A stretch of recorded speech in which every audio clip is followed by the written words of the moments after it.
realmente esto es mucho más que la burocracia, ¿no? ¿Ok? Entonces, con esa introducción, vayamos de frente al tema que nos acomete. A ver, bueno, me llamo Antonio Moreno, estoy para hablar de este tema con ustedes, soy egresado de la Católica, estudié dos ingenierías, civil e informática.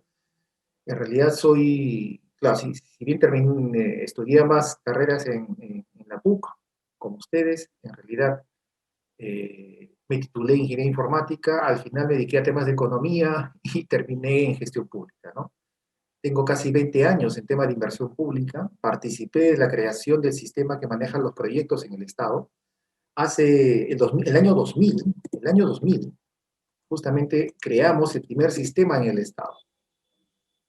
Antes del año 2000 no había una sistematización de cómo se manejaban los proyectos. El año 2000 creamos, yo participé justamente de ese equipo creador, ¿no? Eh, a través de las dos cosas que estudié, felizmente. Fuimos 7 personas. Lo curioso es que ahora en mi labor como consultor he conocido un montón de gente que dice que creó el sistema y yo nunca los vi, ¿no? Entonces, hace 20 años creamos el Sistema Nacional de Inversión Pública, que es el sistema en el Estado que maneja los proyectos, ¿no? Este sistema funcionó hasta el año 2016. El 2016 se creó un nuevo sistema, creamos un nuevo sistema, que es una mejora del anterior, ¿no? Que se llama InvierteP. De los dos sistemas voy a hablar un poquito, para que te des cuenta cómo se manejan los proyectos. Y al final vamos a redondear con las mejoras que creo yo se necesitan, que son justamente las que aplicamos como piloto en Panamericanos y tú has visto Panamericanos.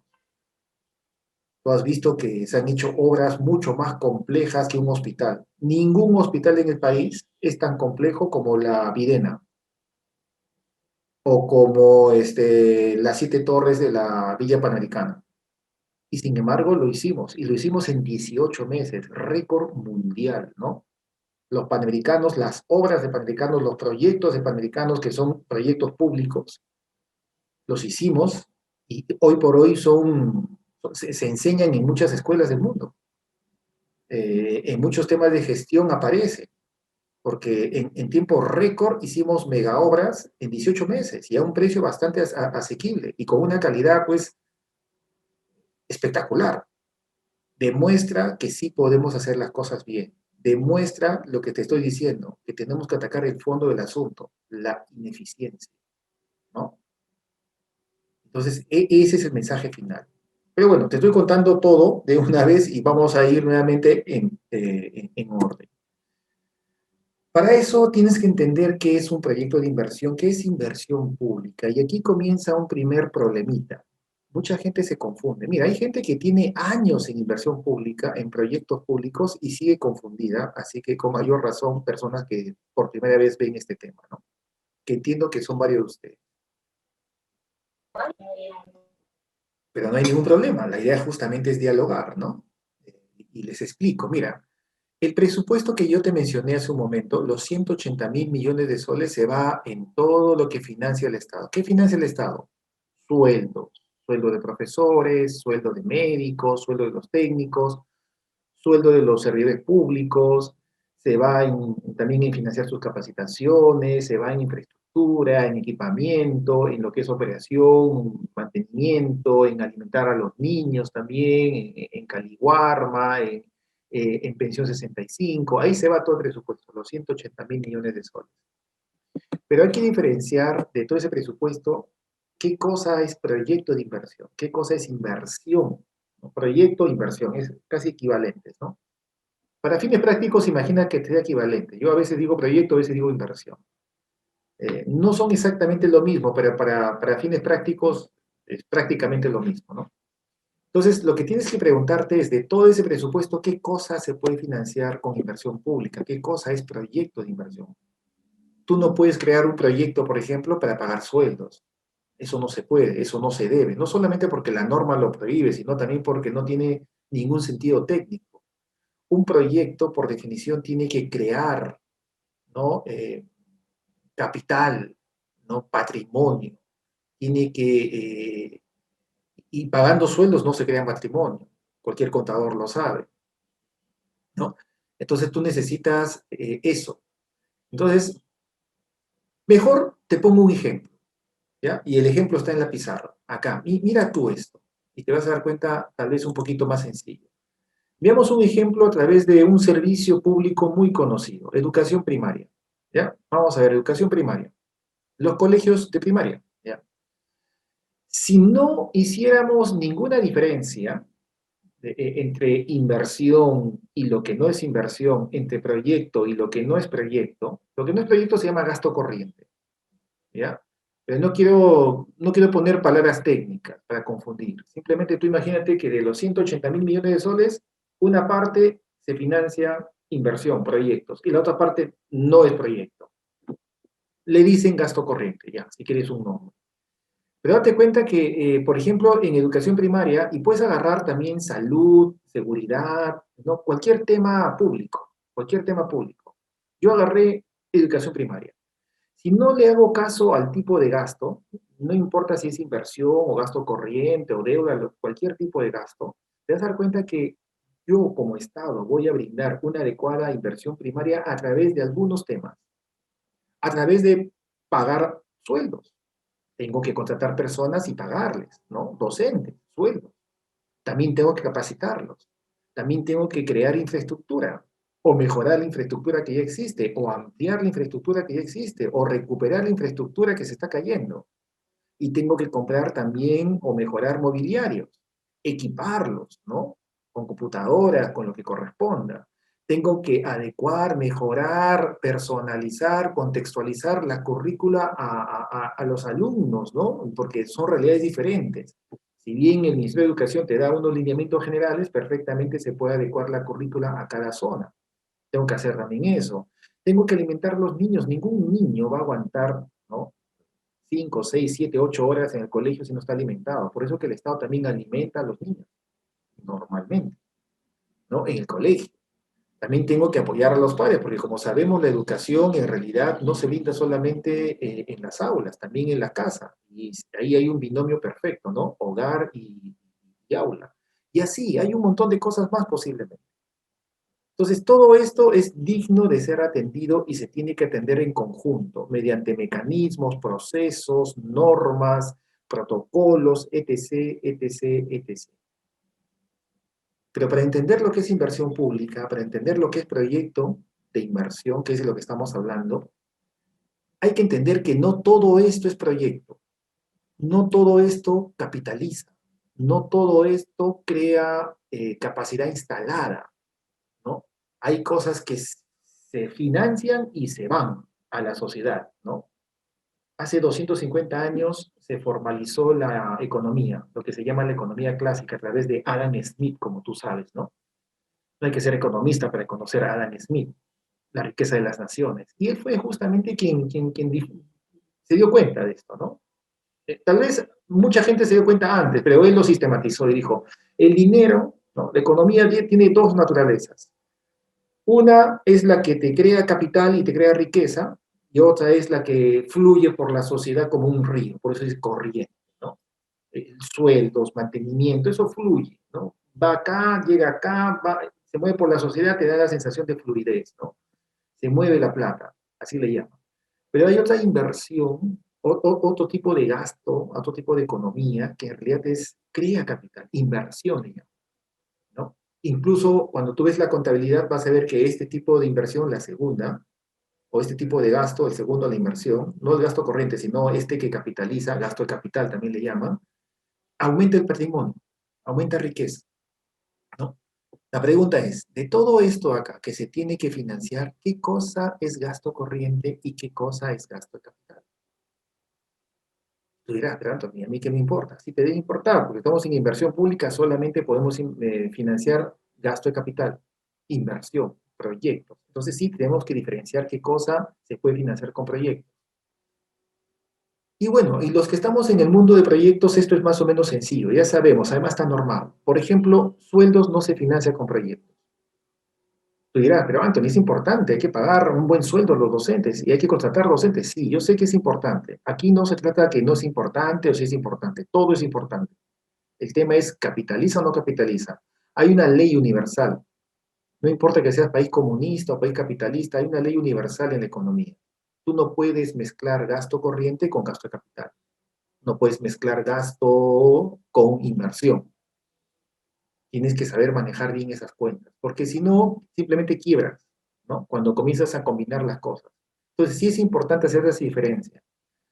Sueldos no es inversión, es gasto corriente. Capacitaciones a las personas sí es inversión. Todo lo que es conocimiento es inversión. Puede ser financiado con proyecto. Infraestructura de cajón es inversión. Movilidad y equipamiento de cajón es inversión. El programa curricular, un servicio para adecuar la currícula a una zona de la selva, por ejemplo, eso también es conocimiento, también perfectamente puede ser inversión. La nutrición, alimentar a los niños, eso no es inversión, eso es gasto corriente. Es muy importante, pero no capitaliza y por lo tanto no va en la casilla gasto de capital. Ojo, eso es muy importante. Cuando hablo por ejemplo, cuando estamos hablando ahora de la transferencia con el profe, qué difícil es que la gente entienda eso, ¿no? Cuando decía estas cosas automáticamente a la defensiva. Pero los niños son importantes, por supuesto que son importantes, pero es un tema de una regla económica. Tú tienes que diferenciar lo que es gasto de capital y gasto corriente. Tan difícil de entender no es, no es. Disculpa, estoy un poco sensible porque a veces me pone nervioso hablar con gente que no entiende, ¿no? Nutrición es muy importante, pero no es proyecto. Tú no vas a hacer un proyecto para alimentar a los niños. Tú tienes que hacer un programa financiado con gasto corriente para alimentar muy bien a los niños, pero no es gasto de capital, no es proyecto, ¿no? Por definición. El apoyo a los padres en las escuelas de padres es muy importante también, pero eso también es gasto corriente, no es proyecto. Y no es una sutileza normativa, es una ley universal que funciona en cualquier economía, de cualquier país. Ejemplo, cuando tú no respetas estas reglas, pasa lo que pasa en algunos países que están quebrados. Venezuela. Bueno, no sé a estas alturas si Venezuela para ti es un buen ejemplo o un mal ejemplo, pero Venezuela es eso. Venezuela es un país quebrado, objetivamente hablando es un país quebrado. No hace 10 años ni hace 20 años, hace 40 años. Pero es interesante el caso, porque Venezuela tiene los recursos, las reservas más grandes de petróleo y más grandes de gas en el mundo. Y es un país quebrado. ¿Por qué? Una de las razones, más allá del régimen político y los personajes que existen por ahí, es que sus ingresos de capital, porque el gas, la minería es capital, ¿no? Sus ingresos de capital tienen que ir a capital.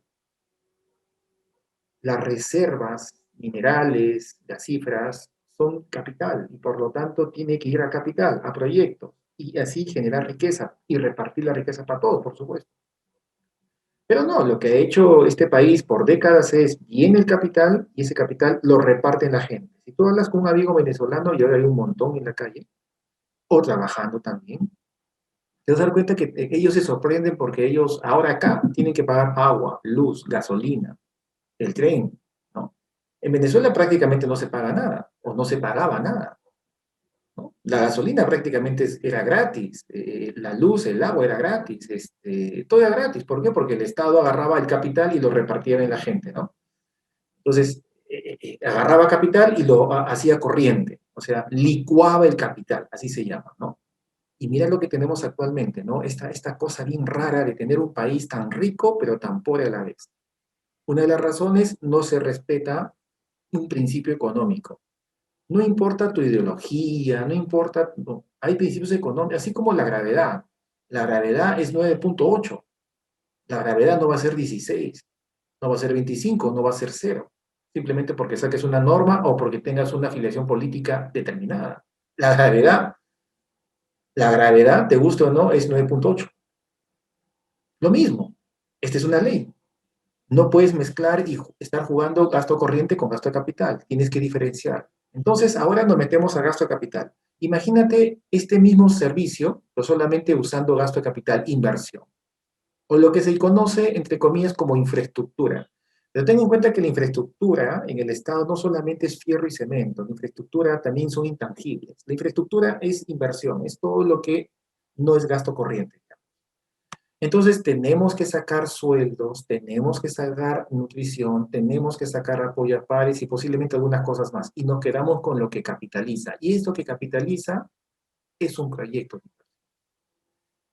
Lo pongo desde el punto de vista presupuestal. También hay una definición económica de lo que es un proyecto, pero la definición presupuestal es fundamental en el Estado, especialmente para los que son políticos, ¿no? O los que quieren ser políticos, ¿no? Y ya te di con cara de político. Ahora todo el mundo quiere ser político. Bueno, por lo menos debes conocer el ABC del Estado, porque si no, vamos a tener lo que hemos tenido en las últimas, bueno, yo tengo 20 años y cada presidente es peor que el otro, ¿no? Entonces, ¿por qué? Porque desconocen el Estado, desconocen el ABC de la economía pública. Entonces, eso es una falta de respeto completa.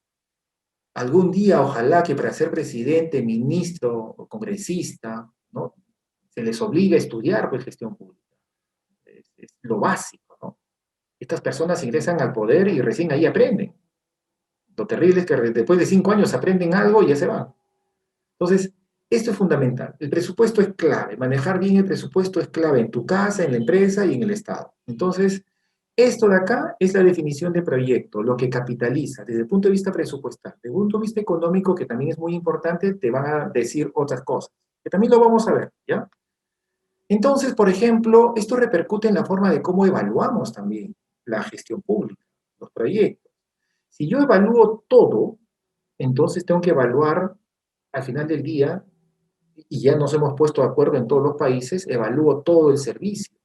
Por ejemplo, si los niños al final del día van a poder leer y entender lo que leen y las matemáticas básicas. Si un niño sale del colegio, no sabe leer, no entiende lo que lee y no conoce las matemáticas básicas, hemos fracasado. En eso consiste la evaluación del PISA, ¿no? Donde estamos en el último lugar, como tú sabes. De 80 países, el último lugar. ¿Y cómo se mide eso? Se conoce como el logro del aprendizaje y mide todo esto. Pero todo esto se simplifica en comprensión lectora y matemática. Cuando haces un proyecto, tú no puedes ser tan injusto de medir todo esto. ¿Por qué? Porque te faltan muchas cosas. Te falta docentes, te falta nutrición, te falta padres, te falta un montón de cosas. Así que solamente puedes medir lo que queda. Y en el Perú, eso se mide a través de un indicador que se llama porcentaje de locales educativos con capacidad instalada inadecuada. Cuanto menos ese porcentaje sea, va a ser mejor. La idea es, tenemos un porcentaje ya definido por país, por departamento, por provincia, por distrito.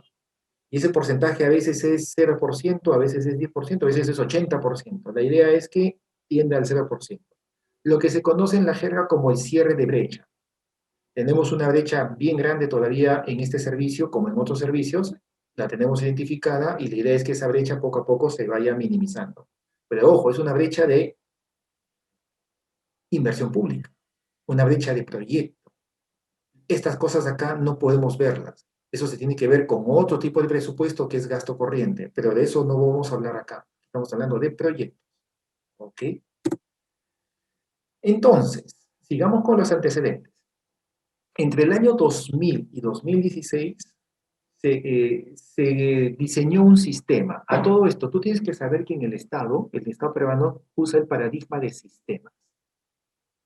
¿Cómo se usa, cómo se maneja el Estado peruano con sistemas? Sistemas como colección de normas, procedimientos, técnicas, aplicativos informáticos, metodologías, ¿no? Que articuladas entre sí brindan una función determinada.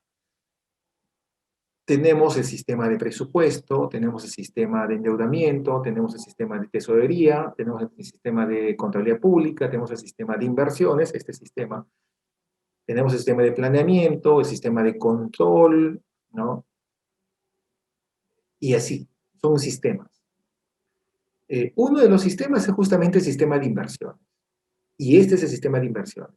Recién se creó el año 2000. Antes, por supuesto que se hacían proyectos, pero de una manera más, digamos, informal, ¿no? Y a veces salían bien, ¿no? Y muchas veces no se sabía exactamente cómo salían las cosas, pero salían. En realidad, el año 2000 recién nos sentamos como país a sistematizar el sistema que maneja proyectos y le llamamos el Sistema Nacional de Inversión Pública, el SNIP, el SINP, SNIP, más conocido como el SNIP. 17 años funcionando. Y lo más importante de un sistema de inversión pública es su ciclo, ¿no? Ahora, mira, date cuenta que es 2016, ¿ah? Estamos 2021. Entonces, ¿ahora qué se usa? Bueno, eliminamos el SNIP y mejoramos el sistema y creamos un nuevo sistema que se llama el INVIERTP. En realidad, el INVIERTP es un acrónimo de algo más complejo.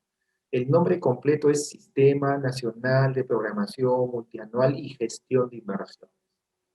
Eso de gestión de inversiones, la CODA, la última partecita, la pusimos justamente porque nos dimos cuenta ya con mucho tiempo que el gran problema es eso, es la gestión. Es atacar la enorme ineficiencia que nos caracteriza, ¿no? Como peruanos y como gestión pública en particular, ¿no? Y como política, ¿no? Casi todo es ineficiente, tenemos que ser más eficientes. Entonces, hacer más eficientes los proyectos se llama gestión, gestionar los proyectos. Entonces, ahora es mucho más consciente las personas de que tenemos que ser más eficientes. Y hay ejemplos de éxito. Panamericanos fue uno de esos. Y queremos justamente multiplicar estos ejemplos de éxito, ¿no? Pero bueno, antes que nada, te enseño un poquito más de cómo es el SNIP. El SNIP pedagógicamente es interesante porque te ayuda a entender más o menos lo que es un proyecto de inversión también, ¿no? Y esa es la idea de este webinar, ¿no? Pero ojo, ten en cuenta que este ciclo ya no funciona. Esto funcionó hasta el 2016. Mira, se supone que todo proyecto comienza con una idea bien intencionada, una idea que es para cubrir una necesidad, un problema determinado, ¿no? Entonces, hay niños que no tienen un colegio, hay pueblos que no tienen una posta médica, hay pueblos cuya carretera es un desastre y no se puede llegar fácilmente. Hay poblaciones que tienen que acarrear agua del río y no tienen acceso, así como tú y yo tenemos con el caño nomás. Y así son problemas. Entonces surgen las ideas, ¿no? Estas ideas automáticamente ingresan a un sistema. Es el sistema de inversión pública, justamente. Y la primera parte que se tiene que hacer no es hacer la ingeniería. Antes, ¿qué pasaba? Antes, hasta el año 1999, alguien tenía la necesidad o la idea, especialmente los políticos, alcaldes, presidente de la república, ministro, alguien con poder, y decía, ¿sabes qué? Hágase esto. Y todavía mucha gente está acostumbrada, ¿no? A pedir al alcalde, al gobernador, al que tenga poder, hágase esto, hágase esto. Y a veces la chuntaban, pero la mayoría de veces hacían cualquier cosa. Y de frente se iban a ejecutar, ¿no? Hacían los planos y la ingeniería. No, no. Lo que hemos aprendido es que mejor nos detenemos un poquito y hacemos un análisis para ver si realmente ese problema se soluciona de esa manera o el problema tiene otro tipo de solución. Hay que hacer una evaluación de alternativas. Además, hay que medir el problema. El problema puede ser falta 2 aulas o falta un colegio de 20 aulas. Falta una posta médica o falta un hospital de 180 camas. Hay que medir el problema. Hay que ver si realmente es lo que se necesita, si realmente es rentable para la sociedad, ¿no? Y hay toda una teoría económica al respecto. Entonces, eso se llama la preinversión. En la preinversión se analiza desde el punto de vista de la economía, de la ciencia económica, todos esos temas. Y para eso aparecen pues algunos estudios que tal vez has escuchado, perfil, de prefactibilidades, factibilidades, en fin. Este es un tema de aquí va a ser bastante gente, bastante economista, ¿no? Porque las herramientas que se usan son herramientas del tipo económico. Se proyecta, ¿no? Se prospecta escenarios económicos para ver cómo funcionaría, etc. Si pasa esta evaluación, entonces pasamos a la siguiente fase. Y la siguiente fase ya no es económica, la siguiente fase es un tema ya real, concreto. Hay que levantar el edificio, hay que hacer la posta médica, hay que hacer la carretera. Si te das cuenta, es un tema casi siempre de ingeniería. Entonces, acá le metes ingeniería y levantas el hospital, levantas el edificio y todo lo demás. Y normalmente, antes de hacer el hospital, necesitas hacer el expediente técnico, es decir, los planos, ¿no? Antes de hacer la carretera hay que hacer los planos, el diseño. Expediente técnico se llama.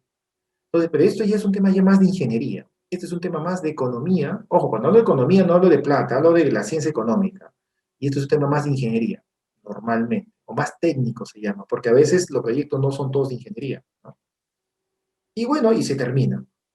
Algún día se inaugura, ¿no? Normalmente en el país, desde que sale la necesidad hasta que se inaugura, pasan años, a veces décadas. Y eso es justamente un ejemplo de lo ineficiente que somos. Hay países que se hacen hospitales en semanas. En el país nos tardamos años. ¿Por qué no podemos ser igual que ellos? Así se puede ser. Pero no es un tema solamente de capacidad, de que somos malos ingenieros. No, la ingeniería peruana es muy reconocida. En Panamericanos, básicamente son peruanos los que hicimos eso. Yo participé ahí. Entonces, algo está mal, ¿no? Todo esto en normas engorrosas que hemos creado, procedimientos que hemos diseñado, malas costumbres que ya lo hemos tomado como ciertas, y pasa algo que, mira, yo lo relaciono con una película de mi época. En mi época había una película, la Matrix. Ahora tengo que explicarlo porque me he dado cuenta que ya la Matrix tiene 20 años y mucha gente ni siquiera se acuerda de eso, ¿no? La Matrix es una película donde los personajes viven una ficción, ¿no? O sea, están en el mundo, pero ese mundo es una ficción, no es una realidad. Igualito. En inversión pública y en gestión pública vivimos en una ficción, ¿no? Que nos han dicho que debe ser así, pero la verdad que no es así. Y estamos distraídos con temas de políticos y sus discursos, y no nos damos cuenta que lo que hacemos está mal, que ya el mundo ha evolucionado en temas de gestión, en temas de procesos, ¿no? En buenas prácticas, que hay evidencia, y sin embargo seguimos trabajando en el Estado, seguimos reglamentando en el Estado, sacando normas en el Estado como hace 20, 30, 40, 50 años, y somos muy ineficientes. Y ojo que no se habla de corrupción. Ahora imagínate a todo eso meterle corrupción. O sea, ese binomio es terrible, ¿no? Corrupción e ineficiencia. Ok, y esto es donde nos tardamos bastante todavía. Ya el SNP ya ayudó un poco porque ya comenzó a ordenar. Antes era peor, ¿no? Ahora por lo menos estamos ordenados. Luego que se termina la obra, ¿no? Se va a la posinversión, que ya es la operación y mantenimiento. Esto de acá es gasto de capital y esto acá es gasto corriente.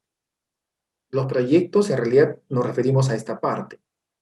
Esta parte de aquí es la parte de mantenimiento y operación de lo que queda de los proyectos, los activos que deja el proyecto, operación y mantenimiento. Y siempre es una buena idea hacer una evaluación para aprender, ¿no? Y hay una retroalimentación permanente. Y este es en un ciclo continuo. Si se dan cuenta, lo que conocen calidad total es un DEMI, una mejora continua, ¿no? Planifica, ejecuta, controla, retroalimenta. Es un DEMI. Es un bonito ejemplo. De hecho, el SNP era uno de los mejores SNP de la región, ¿no? Venían países de Sudamérica, de Centroamérica, del África, a aprender lo que hacíamos. Sin embargo, también nos dimos cuenta que teníamos que mejorar. Y eso lo hicimos en 2016, ¿ya? Y en 2016 inventamos un nuevo sistema. A todo esto, una cosa que también tienes que aprender es que cuando tú creas un sistema de presupuesto, un sistema de contrataciones, un sistema de inversiones, no solamente creas un ciclo y conceptos, también creas órganos que manejan. ¿Cuáles eran los órganos que manejaban? Bueno, en fin, entenderás que hay una unidad, una entidad que tiene que formular los proyectos, una entidad que tiene que ejecutar los proyectos, una entidad que tiene que evaluar los proyectos, ¿no? Esos eran los órganos que se creaban, ¿no? Ahora, veamos el nuevo sistema. ¿Cuál es el nuevo sistema? Este es el SNIP, y este es un concepto de proyectos desde el punto de vista presupuestal, que me interesa que lo entiendas, ¿no? Porque ya hablar con tanto político últimamente me dio ya un poco de miedo, ¿no? O sea, no sé qué van a hacer con el país si ni siquiera entienden esto. Entonces, hay que difundir, me he dado cuenta. Entonces, ya, estos son proyectos. Ahora, hoy por hoy, ¿cuál es el marco legal que rige el sistema de inversión pública? El INVIERTP. El INVIERTP, su nombre completo es esto que ves acá. Sistema Nacional de Programación Multianual y Gestión de Inversión. ¿Ya? ¿En qué consiste el INVIERTP? Para comenzar, expliquemos el ciclo. El ciclo ha cambiado. Lo hemos mejorado, ciertamente, y es más eficiente. Bueno, puede quedar como pregunta si era necesario eliminar el SNIP para crear un nuevo sistema. La verdad que no, eso creo que fue un exceso. Nuevamente, en ese entonces, el presidente que llegó tampoco sabía de gestión pública para variar, menos de proyectos, y se le metió la peregrina idea de hacer lo que siempre hacen los políticos, ¿no? Buscar un chivo expiatorio, ¿no? Así como ahora el chivo expiatorio es Alicor, todos los males es por Alicor, ¿no? Igual, en esa época, todos los males en el Estado era el SNP, ¿no? ¿Por qué no ser el SNP? Porque el SNP, hay que eliminar el SNP. El presidente llegó a decir, el SNP es un cáncer, no me hablen del SNP, eliminen el SNP, ¿no? Y en realidad era una pena porque ya habíamos pensado en modificar radicalmente el SNP. Y sin embargo se decidió políticamente eliminar el SNP y crear el nuevo sistema. Bueno, en realidad la misma persona lo creamos, ¿no? Yo participé también de eso. Pero cuando tú creas un nuevo sistema y arrasas con lo anterior, ¿sabes qué pasa? Paralizas el Estado. Porque el funcionario tiene que actuar mediante algunas reglas que debe conocer y se debe comprometer y va a firmar, porque si no, luego le cae la Contraloría. Entonces, no es tan fácil. Esa es una gran diferencia con el sector privado. En el sector privado, honestamente, haces lo que te da la gana. El jefe dice hay que hacer esto y se hace esto, y si no, al día siguiente cambia, ¿no? Se cambian las cosas como si nada. El fin justifica los medios casi, pero en el Estado no es así. En el Estado necesitas de personas que tienen que firmar, que tienen que tomar decisiones y por lo cual se le va a perseguir hasta 10 años. Así que arrasar todo lo que existe, hacer tabla rasa de todo lo que existe y comenzar de cero no es una buena idea. Nunca ha funcionado eso. Eso no significa que no cambiemos, hay que cambiar radicalmente. Hay que transformar las cosas, pero hay que hacerlos bien. ¿Cómo vas a cambiar algo que no conoces? Entonces, este ciclo en realidad perfectamente se pudo haber hecho con el SNP. No se decidió así, se dijo, ¿sabes qué? Eliminen el nombre, eliminen todo y volvamos de cero. Y eso ocasionó que el 2017 y el 2018 la inversión pública caiga en una bajada. La performance de inversión pública que habíamos llegado el 2015 era bien interesante, llegamos a casi un 90% de performance.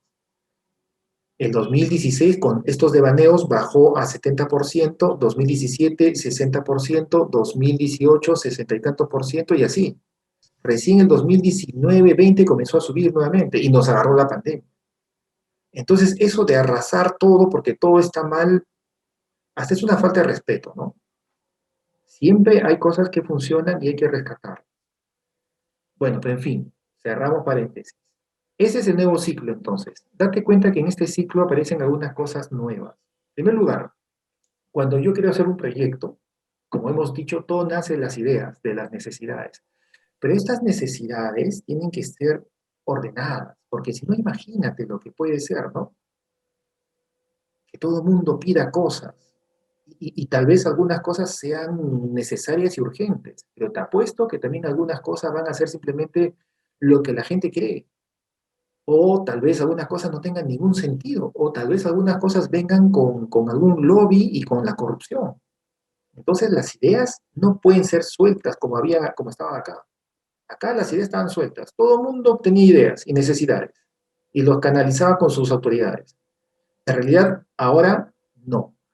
Ahora las ideas están bien, perfecto. Todas las ideas son posibles, pero se tienen que ordenar y orientar. ¿Hacia dónde? Hacia las brechas. Entonces hay una sistematización de las brechas y hay un ordenamiento. Y a ese ordenamiento que es perfectible se le llama programación multianual de inversiones. Esto hace filtra las ideas bajo un enfoque de brechas y hay un órgano responsable. Más allá de los nombrecitos, aquí hay un órgano responsable de esto en cada municipalidad, en cada gobierno regional, en cada ministerio hay un órgano que siguiendo los lineamientos del MEF, del ente rector, ordena las ideas. No todas las ideas van a poder pasar, pues entenderás tú que si bien tenemos 40.000 millones de soles, no es que alcance para todo, tampoco, hay que priorizar, ¿no? Y acá se hace eso. Una vez que se prioriza, tiene presupuesto, porque la norma dice que todo lo que aparece acá, en esta programación multianual de inversiones, va a tener presupuesto. Por eso que tiene que ser un trabajo bien fino. Una vez que ya tiene presupuesto y que se prioriza la necesidad, se tiene que formular. Y acá está la formulación y evaluación, que es lo que antes conocíamos como la preinversión, ¿no? La preinversión. Esta es la preinversión. Es un enfoque económico. Es un enfoque económico. Aquí se meten los economistas a hacer lo que saben hacer y a prospectar si realmente eso es la alternativa correcta o hay una mejor alternativa, se analiza el dimensionamiento, la oferta, la demanda del servicio, se ve el tamaño, se ve la evaluación social, se ven los precios sombra, etc, etc. Son temas económicos. Pueden durar esa formulación meses, ¿no? Sí, porque es un tema complejo, pero a veces tiene que durar días. ¿Por qué? Porque la inversión, no toda inversión es compleja.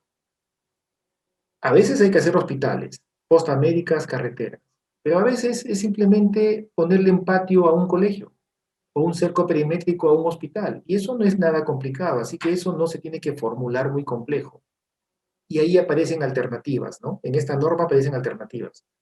Para formular con una fichita, le llaman las IOR. Bueno, debe sonar como chino eso, pero en el mundo de inversión pública las IOR han reventado, son un éxito, ¿no? ¿Por qué? Porque es la forma legal de hacer cosas pequeñas y en el Perú, honestamente, lo que más se hace son cosas pequeñas y no estar metidos en la burocracia de meses para hacer un cerco perimétrico, para poner un baño, ¿no? No, se puede hacer en días nomás, ¿no? Pero ojo, esa es la formulación. Una vez que se termina la formulación, que al final es un papel, ¿no? Es un documento, son papeles, ¿no? Se tienen que concretar, ejecutar. Y la ejecución sigue siendo lo mismo. Hay que hacer el diseño y luego hay que hacer la obra, ¿no? Pero acá algo muy importante. En la época del SNIP, esta ejecución, acá están los contratos de obra, ¿no? Esta es la parte más complicada. Acá dependemos no solamente del sistema de inversión pública, acá dependemos también y sobre todo de la ley de contratación, porque aquí estamos contratando a alguien que va a hacer el expediente, los planos, a alguien que va a hacer las obras, a alguien que va a supervisar las obras. Esta es la parte más complicada, que son básicamente gestión de contratos y gestión de ingeniería. Este básicamente es economía, ¿no? Entonces, esa es la parte complicada. No se puede ejecutar si no se formula y evalúa, y no se puede formular y evaluar si no se programa. Está bien, esa es una secuencia, pero la ejecución es lo más complicado. Porque además en la ejecución aparecen otros sistemas. Por ejemplo, aparece el sistema de impacto ambiental, aparece el sistema de arqueológico, aparece el sistema de recursos hídricos. Es decir, para hacer una obra tienes que pedir licencia de agua, licencia de construcción, licencia de demolición, impacto ambiental, certificación de inexistencia de retos arqueológicos, un montón de licencias, un montón de sistemas que te piden un montón de cosas. Además de los contratos, además de la ingeniería. O sea, aquí realmente hay un tema de gestión bien fuerte. ¿Por qué nos tardamos tanto? Porque justamente aquí somos muy ineficientes en los procesos y en las normas, ¿no? Algún día, porque Dios es grande y además es peruano, después de muchos años terminamos un colegio, terminamos una carretera, terminamos un hospital, ¿no? Y bueno, y a partir de ahí ingresa a ser usufructuado por la población. Ese es el funcionamiento. El funcionamiento es gasto de capital, gasto corriente, como hemos dicho, es la operación y mantenimiento. Y este es el ciclo moderno que tenemos. ¿Es muy similar al SNIP? Sí, pero también tiene pequeñas, grandes mejoras. Uno, esta programación a brechas. Dos, la formulación simplificada. Y tres, en la ejecución, si bien la ejecución depende de los contratos, ¿no? Hay una simplificación muy grande. Ya no participa el MEF. No participa el MEF. Antes, cuando tú hacías obra y habían modificaciones, el MEF se metía. Tú puedes decir, bueno, qué bien, ¿no? Porque si no se mete el MEF van a robar, pero pregúntate, yo he sido MEF 17 años, ¿no? ¿El MEF qué sabe de la obra? El único que sabe de una obra es los que están en la obra. O sea, es una obra, no es un artículo periodístico, ¿no? No es que cualquier periodista puede meterse un artículo a medio hacer y lo termina, no. Esto es una obra. Ningún ingeniero, por muy bueno que sea, se mete una obra y continúa. Tiene que conocer desde el comienzo, estar en el comienzo hasta el final, ¿no? Es como una obra de arte. No es que un artista comienza una escultura, la deja media y viene otro y lo completa. Eso no funciona, tampoco en las obras. Y menos el MEF. El MEF, ¿qué va a hacer ahí? Sin embargo, la norma decía que el MEF tenía que ver todas las modificaciones. Se convirtió en un cuello de botella. Aquí el MEF ya no ve, no participa. Y es un tema del ejecutor, de la entidad que ejecuta. Y se tiene que hacer responsable. Y además, últimamente, el MEF no es la Contraloría, no es la Fiscalía, no es el Poder Judicial, no es el órgano supervisor de las contrataciones. Si algo está pasando mal, si hay una corrupción, si alguien está robando, no le corresponde al MEF estar ahí detrás. Le corresponde a la Contraloría, le corresponde a la Fiscalía, le corresponde al Poder Judicial, le corresponde al órgano supervisor de las contrataciones, que es donde más roban, ¿no? En las contrataciones. Es que hace ahí. Entonces, esto es un poquito más eficiente porque el MEF ya no participa. El MEF pone las reglas nomás, ¿no? Se supone que los demás tienen que controlar. Ok, esa es la inversión pública actual, moderna.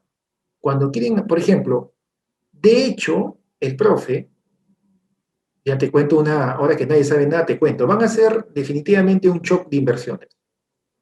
Y como todos los gobiernos, ¿no? Ingresan, no conocen el Estado, van conociendo, se ponen nerviosos, se desesperan y dicen, hay que sacar de la crisis, ¿qué hacemos? Proyectos. Siempre van a hacer proyectos. Y además a la gente le gusta, ¿no? Las obras. ¿No? Entonces siempre llegan acá. Esta es la fresa en la torta de los políticos, los proyectos. ¿No? Pero lo que no se dan cuenta es que no basta con simplemente meter plata y meter voluntad política. Tú puedes decir, yo quiero un hospital en cada provincia. ¿Has escuchado? ¿Te acuerdas que alguien prometió eso? ¿Y qué se hizo? Es que no basta con la voluntad, simplemente tienes que conocer cómo se hace. Ah, no, contrato a los mejores ingenieros del sector privado. Vinieron y, mira, la reconstrucción con cambio, 2 años estuvieron a cargo de los privados. Y mira lo que pasó. No es un tema de meter a los privados, de cambiar las reglas, cambiar la constitución, es un tema de eficiencia. Somos muy ineficientes. Y la gran noticia es que podemos ser más eficientes. Y al final te voy a explicar cómo. Un poquito, por lo menos. Entonces, el siguiente gobierno de cajón va a hacer más proyectos. Lo que no sabe es que no basta con simplemente sacar una lista de proyectos y decirle, ¿sabes qué? El 25% del PBI se va a ir. No, no, no. No basta con eso. Hay que ver cómo facilitamos todos los cuellos de botella, las trabas que existen, ¿no? Y eso es algo muy fino. Y para eso tienes que conocer bien al monstruo. Porque no puedes simplemente hacer tabla rasa de todo. Hay un marco legal que ha existido y se tiene que respetar. Eso se llama, ¿no? Estabilidad jurídica. Eso es lo complicado del sector público, a diferencia del sector privado, donde tú puedes hacer, repito, lo que te da la gana prácticamente. El fin justifica los medios, ¿no? Acá no, acá hay toda una historia jurídica que se tiene que respetar y si no, quien paga pato, porque siempre paga pato es el funcionario. Y como no quiere pagar pato, entonces simplemente no firma y todo se estanca. Entonces tienes que hilar muy fino. Más allá de tus discursos en plazas, tienes que hilar muy fino acá. Si no, se va a estancar. ¿Y cuáles son los órganos que intervienen? Para comenzar, las inversiones públicas tienen un órgano rector que da las normas. Está en el MEF. Se llama la Dirección General de Programación Multianual de Inversiones, DGPMI. Esta es mi exdirección. Yo he sido el director justamente acá. Y en cada ministerio, en cada gobierno regional, en cada municipalidad, existen estos órganos. Están las unidades que ejecutan, están las unidades que formulan, están las unidades que programan, ¿no? ¿Se acuerdan el ciclo? Programación, formulación, ejecución. Acá está justo. O sea, esto, ¿no? Acá hay un órgano OPMI, acá hay un órgano UF, acá hay un órgano UEI. ¿No? Ahí está. OPMI, UF, UEI. Y por supuesto también el actor político que es fundamental. En el sistema está también la parte política, porque las obras públicas, eso tienes que entender, los proyectos públicos no es un tema solamente técnico. Eso también es algo que a mucha gente le choca, especialmente a los que recién salen de la universidad y piensan que todo es técnico, técnico, técnico, soy un buen ingeniero y todo sale. No es así. La parte es el Estado. En el Estado hay mucho de política, de la buena política, digo, ¿no? Del manejo del poder adecuadamente. Y en inversión pública eso es una ley. No hay ninguna obra pública exitosa que haya salido sin el empuje político. Entonces, hay un equilibrio muy sano que se debe formar y muy difícil de conseguir, ¿no? Hacer inversión pública, dar opciones, dar alternativas, soluciones técnicamente correctas, pero políticamente viables, ¿no? Tiene que haber un balance. Normalmente en el Estado peruano no es así. O hay mucha política de gente que no sabe absolutamente nada del Estado, que cree saber, y peor todavía, cree saberlo todo porque se leyó a Marx, ¿no? Entonces ya saben todo el Estado, ¿no? O gente que son muy técnicos. Tú vas a ver ingenieros o economistas que no, y se jactan, no, yo soy solamente economista, yo soy ingeniero, no, nada más, no, la política, qué asco, no. En inversión pública eso no funciona. No hay ninguna obra pública, ningún proyecto de inversión exitoso que no ha ido de la mano con los dos. Cuando ves una cosa exitosa, como Panamericanos, por ejemplo, te vas a dar cuenta que ahí estuvo la mano del político correctamente, ¿no? Bien puesta, y estuvo los técnicos correctos. Las dos cosas. En inversión pública lo hemos sabido siempre. Por lo tanto, el órgano resolutivo es el político, es el alcalde, es el gobernador, es el ministro. Te guste o no, está así, siguiendo las prácticas internacionales, con evidencia. No hay inversión pública exitosa solamente con temas técnicos o con temas políticos. Tiene que haber un balance de ambas cosas. Y en realidad ese balance vale para toda la gestión pública. Hay un tema muy importante que también lo vas a ver en tema de proyectos, ¿no? Mira, acá te he puesto nuevamente el ciclo, pero te lo he puesto ya, digamos, horizontalmente. Primero se programa, buscando las brechas más importantes, luego se formula, es la parte económica, luego se ejecuta la parte de ingeniería y luego ya es el funcionamiento. Se le da al ciudadano lo que necesita. Esto es gasto corriente y todo esto es inversión, gasto de capital. Hay un gran problema que tenemos que no está resuelto todavía. Y el siguiente gobierno tiene que ya hacer algunas cosas importantes, justo, porque si no, su shock de inversiones va a ser un show de inversiones, ¿no? Esto se vio con presidente Ollanta, con presidente García, con mismo Toledo, ¿no?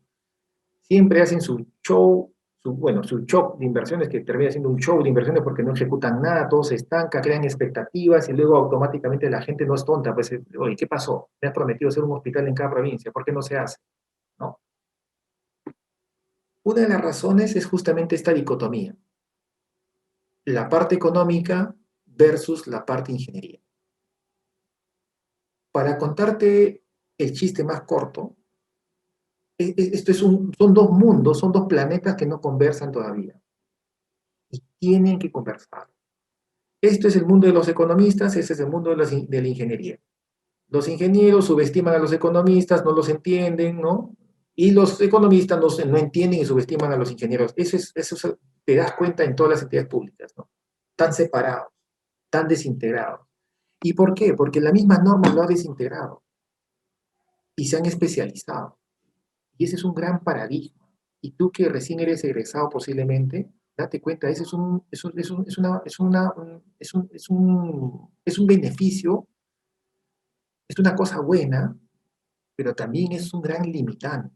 La especialización. La gente se especializa. Los ingenieros nos especializamos. Tenemos, mira, informática, química, estructural, civil, mecánica, ¿no? Nos especializamos, pero es una ficción, porque la ingeniería es una sola. Igual, lo que queremos acá es hacer un proyecto, es uno solo. Sin embargo, una parte es económica y una parte es ingeniería. Y hay dos planetas que no se juntan. Más en concreto, los estudios de preinversión no armonizan con los estudios de ingeniería y viceversa. Y ese es un gran reto, ¿no? Y el gran reto es eso, es hacer mecanismos y procesos para integrar. No basta solamente con decir, ¿no? Trabajen articuladamente. No, trabajen en equipo. No. Eso suena bonito, pero eso no es tan cierto. Tienes que crear procesos, objetivos comunes para que ambos mundos, la preinversión con los equipos técnicos, calcen, ¿no? Si consigues eso, como lo hicimos en Panamericanos, la magia es posible. Si no, fuiste. Y esa es una de las cosas más comunes que existen en la inversión pública, en proyectos, ¿no? Los proyectos, date cuenta que van avanzando poco a poco, desde las ideas hasta que se inaugura, va la idea, la parte económica, la parte de ingeniería, la inauguración y el uso, ¿no? Y está bien, hemos dividido por tema de facilidades mentales casi, y tenemos un montón de especialistas, pero lo que nos hemos olvidado es de juntar todo de nuevo, o integrar. Entonces, este ciclo, si bien es mejor que el SNP, todavía adolece de algo fundamental, es muy desintegrado. Y es una de las cosas que se tiene que arreglar. Si queremos que el show de inversiones no sea un show de inversiones como siempre, ¿no? Porque presupuesto sí hay. Este año el Perú va a crecer más de 10% en PBI, ¿no? Claro, va a crecer un montón, no gracias al gobierno, ni simplemente por un tema estadístico. El año pasado fuimos el peor país y ahora vamos a ser el mejor país, 10%. El único que crece más es Venezuela, va a crecer 30% su PBI. Pero nadie piensa que Venezuela está bien, ¿no? Bueno, salvo Bermejo que cree que está bien, pero en realidad todo el mundo sabe que Venezuela está mal, pero crece 30% de PBI. ¿Por qué? Porque está tan bajo que cualquier cosa va a hacer que suba un montón. Pero además hay vientos favorables, ¿no? Este año y los siguientes años tenemos viento a favor, porque el Perú, mal que bien, no es un país industrializado, es un país que depende de la minería, te guste o no te guste escucharlo. Y la minería, los precios del cobre no están en las nubes, del cobre, del plomo, de la plata, ¿no? Del zinc, no están en las nubes, están, están en la estratosfera, o sea, están arriba impresionantemente. La reactivación económica mundial va a favorecer al Perú, porque somos un país primario exportador. O sea, si ya tenemos 180 mil millones de soles, vamos a tener el doble. O sea, presupuesto va a haber por montones. Y si tú no eres consciente, y no eres un ciudadano, ¿no? Con fuerza crítica suficiente y te haces el loco porque ganó tu candidato, se van a llevar al país en peso. Así que con mucho cuidado tenemos que ser muy responsables. Y si te metes al Estado, ya sabes lo que hay que hacer, ¿no? Combatir la ineficiencia. Y por supuesto la corrupción. Pues la corrupción es un tema de fondo. La corrupción no es la causa del problema. Es más, la corrupción no es causa, es consecuencia. Consecuencia de una mala educación. Porque una persona bien educada, como tú, ni un sol tirado en el suelo lo recoge. El corrupto es un señor enfermo que tiene una mala educación. Punto. La corrupción no se combate con normas ni con sistemas ¿no? Económicos. Ese es en la casa. Cría bien a tus hijos y ahí eliminas un corrupto. Se acabó. Ok, sigamos con esto. ¿Cómo se nota, no? Que está hablando con el nuevo equipo. Pero no te voy a decir quiénes son los ministros, para que no te asustes. Así que ahí nomás lo dejo. Y terminamos, ¿no? Regáleme 5 minutos más para terminar con la parte positiva. La parte positiva es que sí se puede hacer cambios y rápidos, retos y mejoras pendientes. Ya te he ido explicando alguna de ellas, ¿no?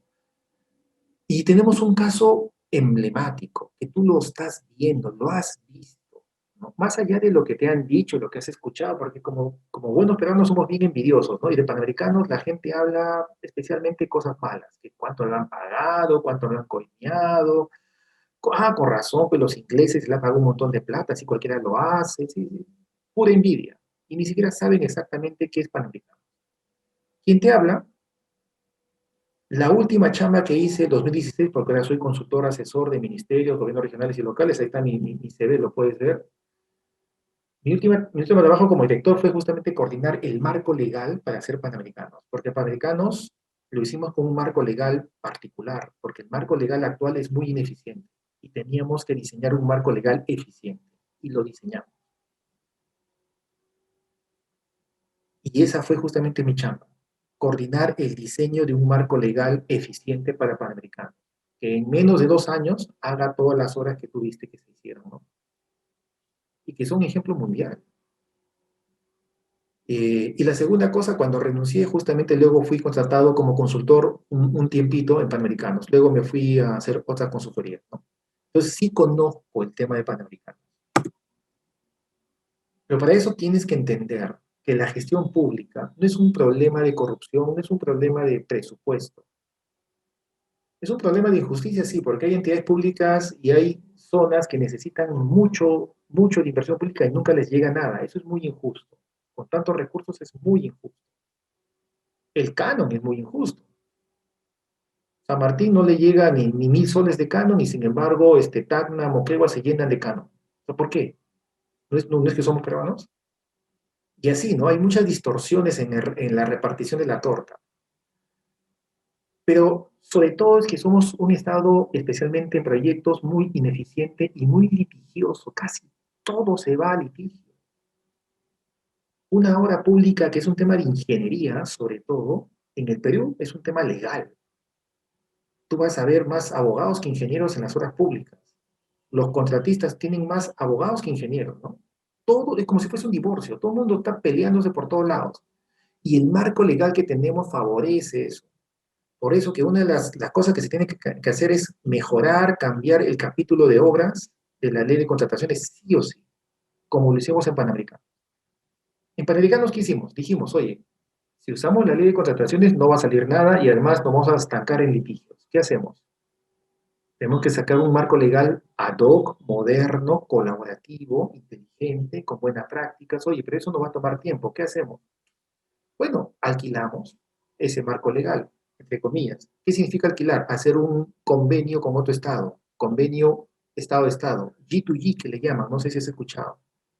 Y el convenio lo hicimos con el Reino Unido. ¿Para qué? Para que el Reino Unido nos preste su marco legal de contrataciones y nos preste sus buenas prácticas de gestión. Y eso fue lo que el Reino Unido dio, nada más. El Reino Unido, los ingleses no hicieron panamericanos. La obra física lo hicimos los peruanos, pero bajo un marco legal eficiente, bajo contratos eficientes, ¿no? Bajo modelos de gestión eficientes que no tenemos. Ahora hay políticos que dicen la solución es gobierno a gobierno. Un gobierno a gobierno fue una excepción en Panamericanos. Un gobierno a gobierno fue un artificio.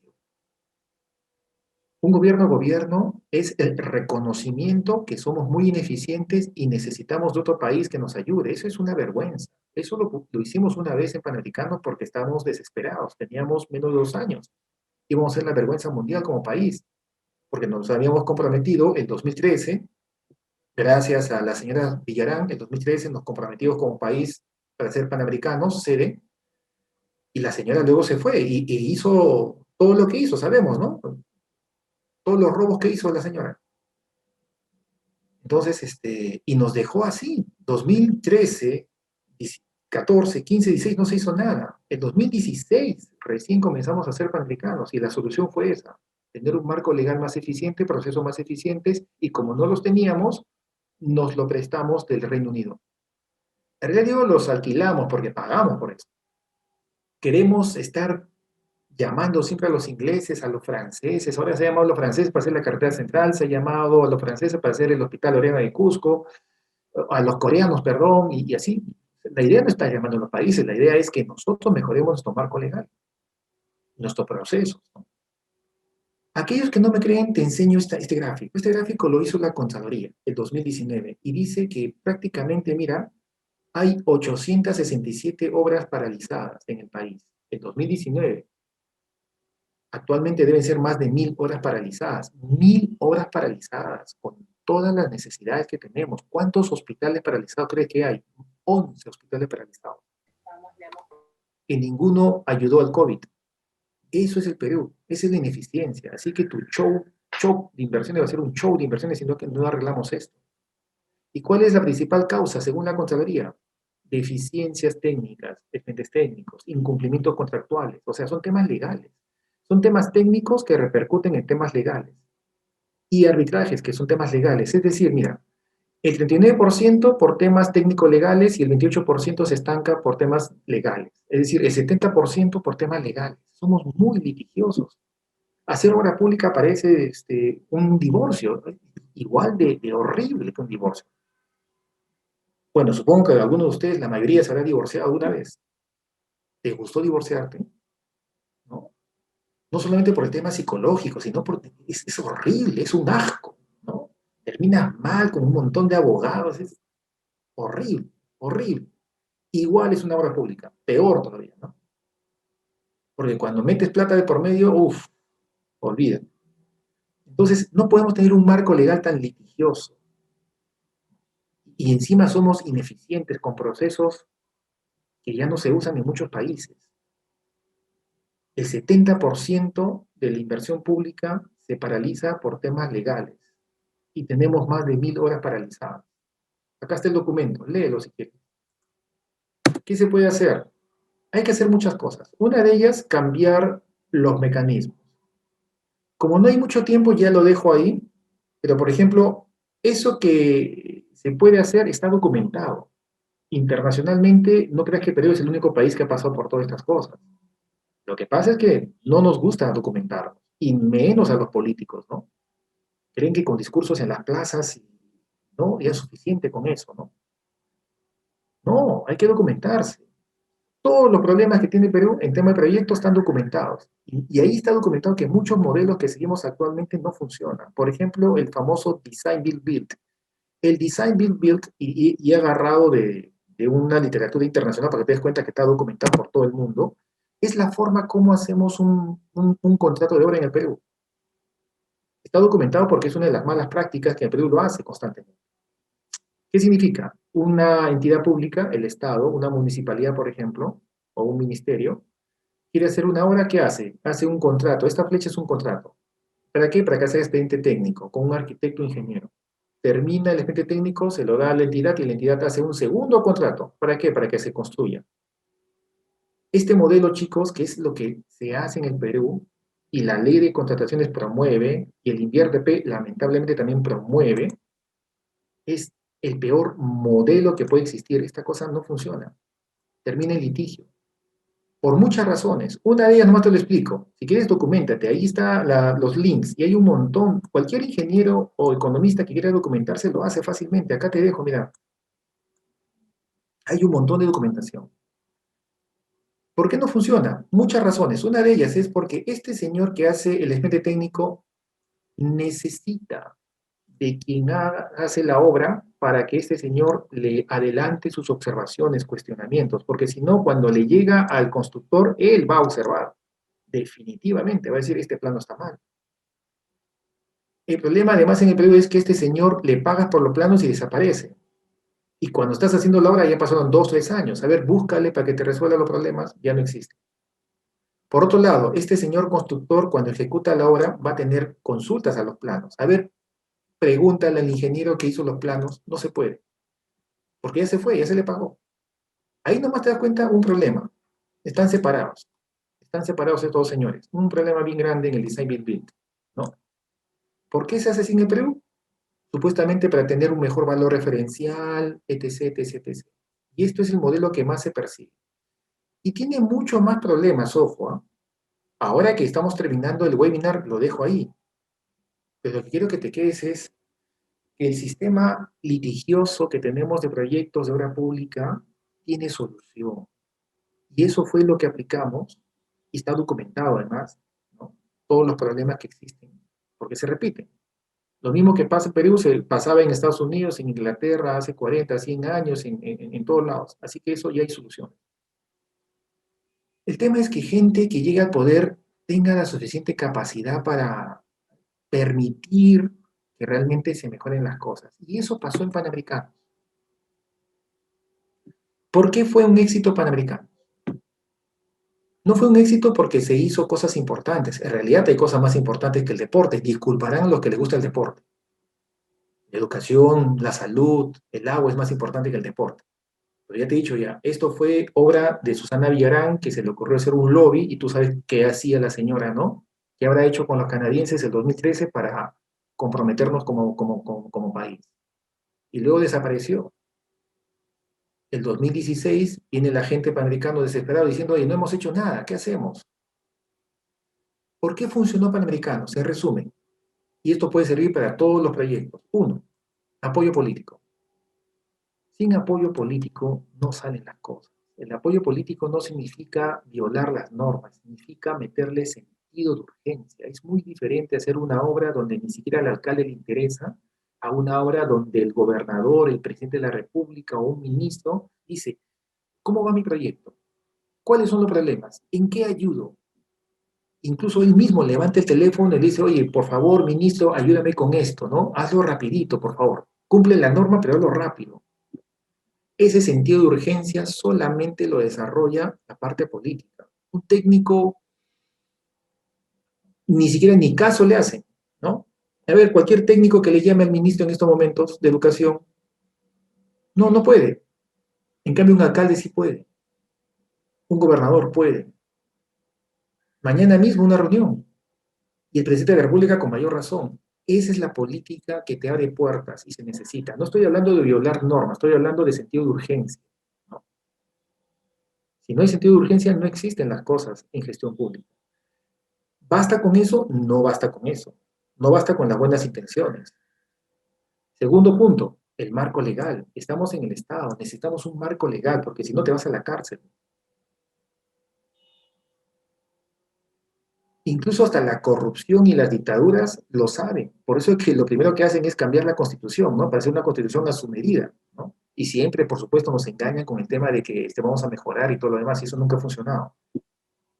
El marco legal es importante. Todo el mundo le tiene miedo a la cárcel, así que lo que quieren hacer es, como siempre, robar, corromper, pero con un marco legal. Entonces, en el Estado el marco legal es fundamental. Y nuestro marco legal que tenemos para hacer obra pública, contrataciones, es pésimo, pésimo. Tenemos que cambiarlo. Con un enfoque colaborativo, integrado, ¿no? Separamos todo, tenemos que integrarlo. Y hay herramientas, está la PMO, está el BIM, están los contratos colaborativos, ¿no? En la Católica tenemos justamente cursos de esos, en la Escuela de Gobierno, que estamos fomentando, porque como hemos participado, tenemos el compromiso moral de difundir esas buenas prácticas. Y estamos luchando con el MEF, cada vez que voy al MEF como consultor, a meter las ideas. De una vez cambiemos la norma. Y está acá el decreto, hicimos el decreto legislativo 1248, justamente que te permite este enfoque colaborativo. Te permite hacer el gobierno para contratar con un Estado que nos vaya prestando y asesorando en estas prácticas, ¿no? Y así salió elegido, iba a salir Canadá, pero salió finalmente elegido Reino Unido. Y nos asesoró. Y se le pagó por eso, y se le pagó bastante, ¿no? Entonces, la idea ya no es seguir pagando a los países, sino nosotros aprender, y lo podemos hacer.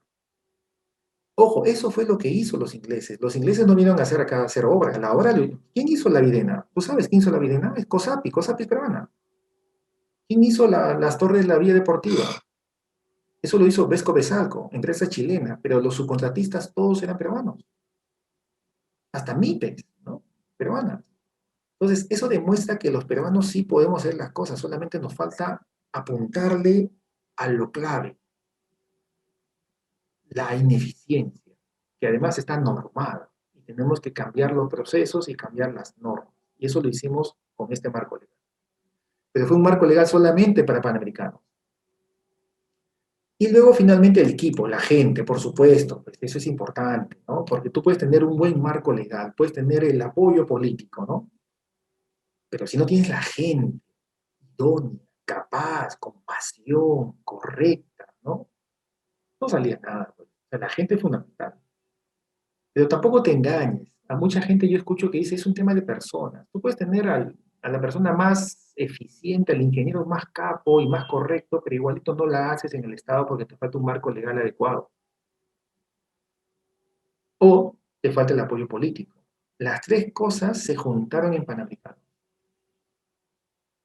Y eso fue lo que hicimos. En 18 meses salió la Videna. En 18, 16 meses salió, ¿no? Es un récord histórico. Un solo simple colegio nos tardamos 3 años.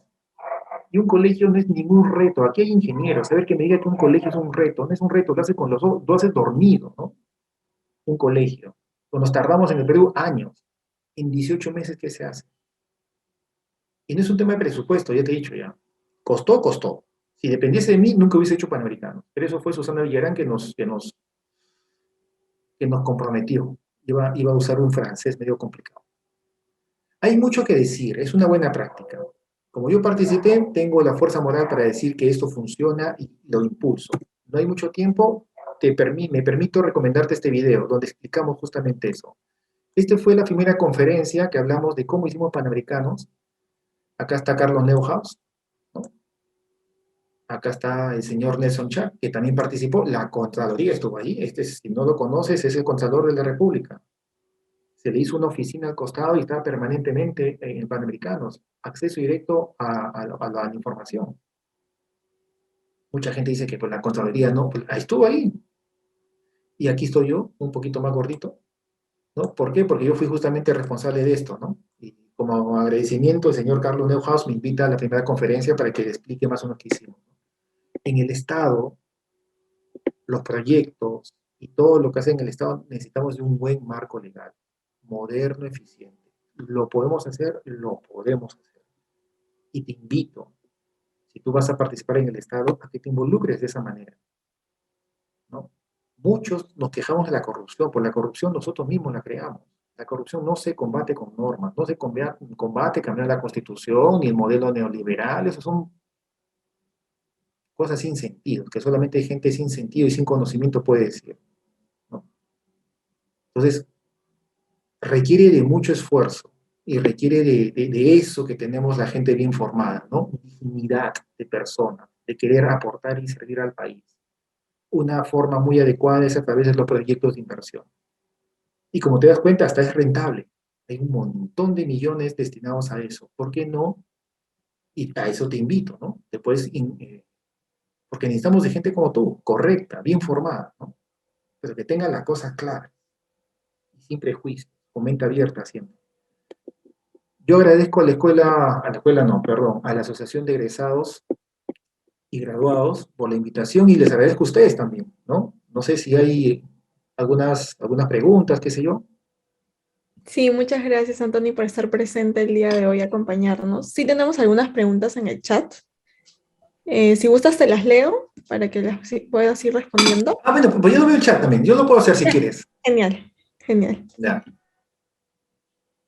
Martín, ¿cómo canalizar dicha invitación que nos haces para participar en inversiones del Estado? Bueno, igual como hacen todos, yo salí de la universidad y toqué puertas y me presenté porque yo quería participar en el Estado, la tenía clarísima. Yo me quejaba mucho del Estado. Y mi idea era, claro, como todo joven, ¿no? Reclamar, criticar, pintarme el pelo, un montón, lavaba la bandera, me acuerdo, ¿no? Pero luego me di cuenta, oye, pero eso lo hace todo el mundo, ¿no? Es muy natural en los jóvenes estar criticando todo, pero ¿y por qué no me meto al Estado? Y me puse a postular a todo el mundo, y como no tenía vara, porque yo, pues, soy alguien que salió ¿no? Ir a la Católica para mí era como ir a otro planeta. Yo salía de todos los días de un cerro a pie de San Juan de Lurigancho y llegar a la Católica era alucinante. Pero hay que lucharla. Y por ahí, felizmente, en el MEF recibieron mi currículum, que no había nada, pues estaba en blanco, pero algo vieron, ¿no? En las entrevistas y ya, hay que lucharla simplemente. Si por ahí tienes un contacto y todo lo demás, puede ser, pero yo no conozco ese camino. Yo conozco el camino de tocar puertas y presentar tu currículum y que te den una oportunidad y con una oportunidad tú te luces, pues se nota cuando la gente quiere hacer realmente las cosas, ¿no? Eso no solamente criticar y criticar, que es lo más fácil. Entonces, eso, Martín, si quieres realmente meterte al Estado, tú mismo lo vas a conseguir, ¿no? Ah, y eso sí, que no te dé pena si consigues el puesto de, qué sé yo, pues del técnico de fotocopia. Comienza por ahí. Que más o menos por ahí yo comencé, ¿ah? Y luego de repente, por un accidente casi, ¡pum!, me metí al tema del SNIP. Y ¡pum!, ahí he sido hasta director. Bueno, otra cosa más. Sebastián, buenas noches. Gracias por la exposición. Gracias a ti, Sebastián. Mi consulta es si se mejora, se podría realizar. Considerar como regla que los proyectos sean a través de una EPSM, inclusive bajo un marco legal ad hoc para las grandes inversiones o aquellas relevantes. Claro que sí, por supuesto que sí. Y es justamente, me parece que bueno, tú has leído de todas maneras, Sebastián, temas de contrataciones, ¿no? Y estos modelos funcionan. En el Perú, el modelo en el Estado tradicional es el design bid build, es decir, hacer dos contratos en uno. Hacer dos contratos, o tres contratos, ¿no? Uno para el diseño, uno para la construcción, uno para la supervisión. Y de ahí nos salimos. Y perfectamente podemos ir empaquetando. Bueno, no siempre se puede empaquetar y funcionar. A veces sí conviene separar, pero todo ese análisis se tiene que hacer y ese análisis no lo hacemos. Eso es lo que en las prácticas internacionales se conoce como el sistema de entrega. En inglés es el Project Delivery System, que es el mecanismo de análisis de cuál es la mejor forma de relacionar prestaciones, ¿no? La EPCM es una de ellas. Puede funcionar, puede que sí, puede que no. Pero esto va a tener, actualmente no lo puedes usar por si acaso, actualmente está vetado. Y ese es el problema. ¿Por qué vetamos? Más bien deberemos ampliar el horizonte de posibilidades de formas de contratar para ver, según un análisis previo, cuál es la mejor forma de contratar para esta hora en particular. En algunos casos, tal vez hasta un Design Build Build funcione. En algunas cosas, tal vez hasta un EPCM funcione, ¿no? En algunas cosas, en Panamericanos no funcionó justamente el contrato colaborativo, el NEC, ¿no? Pero eso no es la única forma. Luego en Serapal hicimos un A3C1. Bueno, estoy hablando un poco en chino. Lo que estoy diciendo es que hay varias formas de contratar y la que tenemos en la norma nacional es una sola y que ha demostrado ser una de las más ineficientes a lo largo del tiempo. Por eso que mucha gente, muchos países han cambiado. Y nosotros seguimos con esa forma. Y estamos muy acostumbrados. Y no solamente en el Estado, ¿ah? Tristemente me doy cuenta que en el sector privado también hacen lo mismo. Hacen 2, 3 contratos cuando podían hacer uno solo, ¿no? Mario Sandoval dice Design Build. Solo funciona si se hizo adecuadamente la ingeniería. ¿En qué fase preinversión? No, el design es la ingeniería, ¿no? El diseño. Lo que funciona normalmente, mi estimado Mario, y eso está evidenciado, es que quien hace la ingeniería debería hacerlo en colaboración con quien va a ejecutar.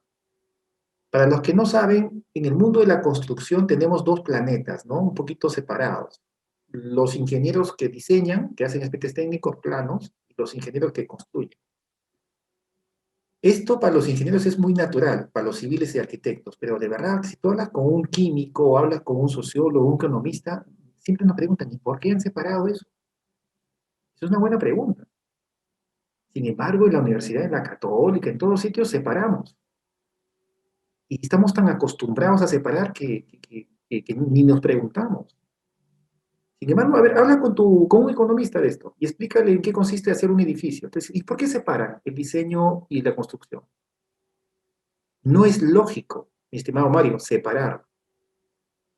Y sin embargo, estamos acostumbrados, desde la academia estamos acostumbrados a separar. Es más, la misma ingeniería la separamos, mecánica, civil, por todos lados, ¿no? Y eso no es real, no es real. Cuando es un colegio es unidad. Hay mecánica, hay civil, hay estructuras, hay arquitectura, hay sanitarias, hay eléctricas, hay todo junto. Aquí me interesa la cosa separada, solamente a los ingenieros y a las universidades que nos enseñan separadamente porque somos especializados. En realidad, por eso que el título se llama así, ¿no? Colaboración e integración. La revolución en la ingeniería civil en los últimos años consiste justamente en integrar eso que hemos desintegrado. El diseño se hace en conjunto con la construcción. La construcción se hace con el diseño. Y para eso tenemos que tener un marco legal que lo permita. Eso tiene muchos nombres, fast track le llaman algunos, ¿no? O algunos están en el Lean Construction, ¿no? El Last Plan, hay un montón de cosas que han salido ya. El BIM mismo ayuda a eso. Pero la preinversión no es para ingeniería, la preinversión es para un tema económico. Esa es la confusión que hablaba hace un momento. La preinversión es para ver si es rentable la solución para la sociedad, para medir el tamaño de la solución, para ver la pertinencia de la solución, para ver la sostenibilidad de la solución. Son temas económicos. El gran problema es que la preinversión le hemos metido ingeniería. ¿Por qué? Por costumbre, mala costumbre. Ingeniería es ingeniería y preinversión es economía, ¿no? Por ahí hay una mezcla media rara. Buena pregunta, Mario, ¿eh? Edwin, con ellos los ingleses hicieron sus obras para las Olimpiadas 2012, claro. No solamente eso, en realidad el mundo del enfoque colaborativo, se hacen obras en casi todo el mundo. Tal vez te refieres, Edwin, solamente a una parte de la colaboración que es el contrato que se hizo, el contrato NEC. El contrato NEC es un contrato colaborativo, sí, pero el enfoque colaborativo no solamente es el contrato, es la forma de trabajar, es la forma de gestionar, es la metodología. Pero sí, el contrato que se usó fue un contrato colaborativo, pero no es lo único que tiene que cambiar, ¿ah? Y el contrato NEC que se usó fue el mismo contrato que se usó en las Olimpiadas, es muy cierto. Pero cuando digo que hay que cambiar la norma nacional, no solamente es cambiar y usar el contrato NEC, es cambiar todo el enfoque colaborativo. Esto que le acabo de explicar a Mario, por ejemplo, ¿no? Marta, solo para señalar temas legales es muy general, es importante el detalle y el alcance. Sí, claro, exactamente. Este es un webinar de 1 hora y media, es más, me estoy pasando ya un poquito de la raya. Pero sí, en un curso largo, por ejemplo, no sé, pues, aprovechando que aquí somos de la Católica, con confianza te digo, en la Escuela de Gobierno tenemos un curso de 150 horas. Ahí incluso tenemos un abogado que habla de todos estos temas con mucha más profundidad que yo, ¿no? Y hay un curso corto de 40 horas, donde también comparto con un abogado, donde habla de los temas colaborativos. Yo simplemente lo menciono, no hay tiempo de explicar mucho. Edwin, usaron los contratos tipo NEC, el NEC 3, que son los contratos colaborativos, exactamente, pero usamos más cosas que el NEC, mi estimado amigo. Usamos un enfoque colaborativo, ¿no? Que fue lo que queríamos. El enfoque colaborativo tiene que ver con la estrategia contractual, con la forma de contratar, con la forma de hacer ingeniería, con la forma de gestionar relaciones. Y todo eso, o gran parte de eso, se aterriza en una relación jurídica, que es un contrato. ¿Y qué formatería se usó? La formatería llamada NEC 3. Pero por si acaso, mi estimado Edwin, no es que el NEC es todo. Es más, hay cosas mucho más interesantes que el NEC. Hoy por hoy, por ejemplo, yo ya no uso el NEC, uso el FAC 1, el AFC 1. Para Serapal le hicimos un contrato mucho más bonito que el contrato NEC, mucho más bacán. Entonces, más allá de la formatería que se use, es el concepto, ¿no? La colaboración, la integración. Pero sí, se usó el contrato NEC, que fue una de las grandes cosas, ¿no? Marta, se tiene casuística sobre las deficiencias técnicas y los incumplimientos, un montón. Marta, hay un montón. Está el informe de la Contraloría para comenzar, ¿no? El que está ahí señalado en el PPT. Y por otro lado, eso si quieres números exactos, pero por otro lado, cualquier ciudadano se da cuenta de eso. O sea, tú también, Marta, eres ciudadana y te das cuenta que es un desastre lo que ves por todos lados, ¿no? Hospitales que se tardan. ¿Cuántos hospitales están paralizados? Mira, en esto, para dar tu ejemplo, no sé, dos ejemplos. Hay 11 hospitales paralizados, pero te doy dos ejemplos, ¿no? El Lorena del Cusco, 400 millones, no funciona. El hospital de la policía, el hospital de la policía.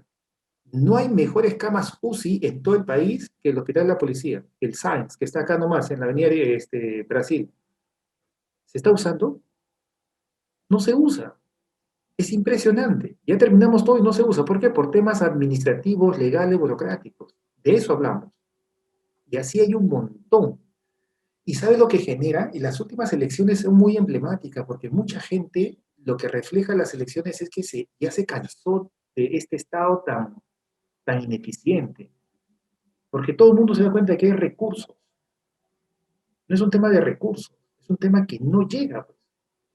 ¿Pero por qué no llega? Porque las horas se tardan, en parte, porque las horas se tardan años en terminar, ¿no? Si acá en Lima las horas se tardan años, imagínate en Caballococha, imagínate en el CENEPA. Dicho sea paso, yo voy al CENEPA, yo voy al BRAEN, yo voy a la Corrida Negra como consultor porque ese es mi compromiso, ¿no? Que tengo. Me gusta hablar de lo que conozco. Así que conozco casi todo el país, ¿no? Entonces imagínate, ¿no? Entonces con justa razón pues la gente se queja, ¿no? El Estado es muy ineficiente. Y encima roban, peor todavía, ¿no? Y finalmente, una última pregunta, Jaime Edinson, Nicole dice, bueno, Jaime Edinson, ¿cuál es la llave del marco legal inglés que lo hace tan eficiente? La colaboración, mi estimado amigo. Pero la colaboración se fundamenta en la confianza. Y la confianza no puede ser espontánea. La confianza se tiene que crear en procesos. Ejemplo, cuando tú haces un contrato de obra en el Perú, automáticamente se establece una relación de desconfianza. Y el contratista, cuando descubre algo que tú le pides que está mal hecho, no te lo dice. ¿Por qué? Porque sabe que estadísticamente en algún momento se van a ir a un arbitraje. Entonces, esa información que sabe que está mal y no lo dice, la guarda para que cuando vayamos con un abogado la saque. Entonces, esto se convierte en un divorcio, ¿no? Así, en un tema legal. Ese es típico de un contrato nacional. En cambio, en el marco colaborativo, el inglés, el canadiense, el americano, en realidad en casi todos los países del mundo, salvo Perú, la forma es colaborativa. ¿Qué significa? Por ejemplo, procesos colaborativos. Ojo, cuando hablo de colaboración, no hablo que la gente colabore porque sea buena gente o porque sea de otra cultura. La colaboración no es espontánea, la colaboración se coloca en los procesos y eso se norma. Un ejemplo de proceso colaborativo, lo que se conoce como las alertas tempranas. ¿Qué significa? que si yo firmo un contrato y luego quiero reclamar, no voy a poder reclamar por algo si es que yo no lo alerté antes. Entonces estoy obligado a alertar antes. Si yo quiero un adicional de obra, no tengo derecho a adicional de obra si es que yo no alerté de ese riesgo antes. Y eso es un proceso, y eso está en la cláusula, y eso está en la norma. Es un ejemplo de colaboración. Otro ejemplo de colaboración. La colaboración se fundamenta en la confianza. Y una forma de generar confianza es poner una cláusula o una norma que te diga que los libros contables están abiertos. La empresa puede acceder a mi contabilidad de Estado para que vea exactamente todo lo que le concierne, cómo le pago. Y yo como entidad pública puedo acceder a la contabilidad de la empresa para ver cómo está haciendo sus contratos. Eso se llaman el open book, libros abiertos. Eso genera confianza. ¿Cómo se genera confianza? Compartiendo información. Otro proceso para generar colaboración. Cuando yo hago una relación contractual para hacer una obra, lo que puedo hacer es, por ejemplo, como yo sé que siempre van a haber problemas y van a haber litigios, poner como árbitro, a ver, pregunto yo, en una obra pública o privada, porque aquí, acá, en la ineficiencia es lo mismo, ¿ah? El privado es tan ineficiente o más ineficiente que el público, ¿ah? Por si acaso. En obras, el privado en el periodo es tan ineficiente como el público. Somos igual de ineficientes los dos. Cuando tú haces un contrato de obra, ¿no? Y surge un litigio por una cosa que está mal hecha, que tú dices que está bien hecha, está mal hecha, que no dice el contrato, ¿a dónde vamos? A ver, ¿a dónde vamos? ¿Alguien sabe? ¿A dónde vamos? Ante un abogado, se llama un árbitro. Y antes nos íbamos hasta el Poder Judicial y todo se paraliza. Y nos tardamos 8, 9, 10, 15, 20 años arreglando el Poder Judicial. Ahora con un árbitro nos tardamos solamente 2 años. 2 años se paraliza la obra. ¿Por qué? Porque el abogado, que no es ingeniero, tiene que entender cuál es el problema. Y date cuenta, un abogado que no es, ¿cómo va a entender? Por lo tanto, lo que hace este abogado, que son varios abogados, es un arbitraje, contrata a un perito. Pues el perito es un ingeniero que no está en la obra, por lo tanto tampoco entiende. Es un consultor, es un libre pensador, ¿no? Le dicen, oye, aquí está la obra, el expediente revisa, lo revisa y comienza a opinar. Así que el perito, que es un experto, normalmente más confunde que ayuda. Entonces, entre un tuerto y un ciego, o sea, el abogado y el perito intentan solucionar un problema de dos partes en un tema de ingeniería. Eso es un desastre. Y encima en el Perú el arbitraje es ad hoc, ¿no? Peor todavía, en ninguna parte del mundo existe eso. En cambio, en el modelo inglés o el modelo colaborativo que se usa en casi todos los países, qué te dice? Que cuando surja un conflicto entre las partes en una obra, el árbitro no es un abogado, es un ingeniero. ¿Por qué? Porque es obra, es ingeniería. El ingeniero tiene que decidir. Un tercero, imagínate tú un árbitro que es ingeniero, y además a ese árbitro lo contratan las dos partes y está desde el comienzo hasta el final. Por lo tanto, resuelve ese problema del abogado y resuelve el problema del perito, ¿no? Que ninguno de los dos arregla las cosas. Eso se llama los dispute board. Y eso se documenta, se reglamenta, se pone en una cláusula. Esos son procesos colaborativos. Y así hay un montón de procesos colaborativos. Entonces, el enfoque, el key del asunto, la llave del asunto de la solución es cambiar los procesos y cambiar las normas. Eso fue lo que hicimos con el decreto legislativo que está acá, con el 1248. Pero como en el Perú no teníamos eso, y hacer eso nos iba a durar varios años, entonces dijimos, oye, ¿sabes qué? ¿Quién nos presta esto? Ah, ya, Canadá, perfecto. Pues luego Canadá nos puso una condición que no aceptamos. ¿Cuál fue la condición que no aceptamos? Canadá dijo, ¿sabes qué? Yo lo hago solo. Dame los 4.000 millones de soles y yo lo hago solo, tú, peruano, no te metas. Yo hago mis empresas, yo lo hago solo, ta, ta, ta, ta, ta, ta, ta. Los canadienses somos los máximos, los peruanos nos apestan, así que dame la plata, yo lo hago todo solo. En 2 años tienes todo. Y eso no nos gustó, porque la idea justamente de contratar a otro país es, bueno, aprender, pues, ¿no? Luego México desistió, Alemania desistió y bueno, y Reino Unido, Inglaterra, aceptó que además había hecho las Olimpiadas, ¿no? Y aceptó la condición de que iba a haber un legado, ¿no? Iba a haber capacitaciones y transferencias y además las cosas las íbamos a hacer en paralelo, es decir, ellos colocaban la visión colaborativa, colocaban los contratos, colocaban las formas, colocaban la gestión y el trabajo lo hacíamos nosotros. Perfecto. Eso queremos aprender. Y bueno, chicos, gracias por sus respuestas, por sus preguntas más bien. Yo lo dejo ahí, ya me extendí un poquito. Bueno, es bien apasionante, es mi mundo esto, por eso es que me gusta difundirlo también. En las redes estoy por ahí, así que por ahí nos podemos conseguir contactando. Gracias a la asociación, gracias. Muchas Hasta luego. gracias, Anthony, por estar presente. Muchas gracias a todos los asistentes.